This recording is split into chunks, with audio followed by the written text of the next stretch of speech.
চলো আজ তোমাদের শেয়ার করব দারুণ টেস্টি ভেজ মাঞ্চুরিয়ানের রেসিপি।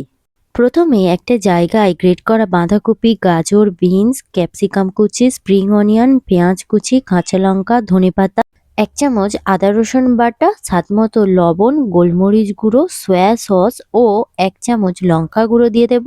তারপর এর মধ্যে 2 চামচ মতো বেসন ও 1 চামচ কর্নফ্লাওয়ার দিয়ে পুরোটা ভালো করে মাখিয়ে নেব। এরপর কিছুটা নিয়ে এইভাবে গোল করে নেব। কড়াতে সাদা তেল গরম করে একে একে দিয়ে দুদিকটা লাল করে ভেজে তুলে নেব। গ্রেভিটা বানানোর জন্য আদা রসুনের কিমা হালকা একটু নাড়াচাড়া করে পেঁয়াজ কুচি, কাঁচা লঙ্কা কুচি, ক্যাপসিকাম কুচি দিয়ে একটু ভেজে নেব। তারপর এর মধ্যে tomato sauce, soya sauce, red chilli sauce, গোলমরিচ গুঁড়ো ও স্বাদ মতো লবণ দিয়ে পুরোটা ভালো করে মিশিয়ে এর মধ্যে একটু জল দিয়ে দেব।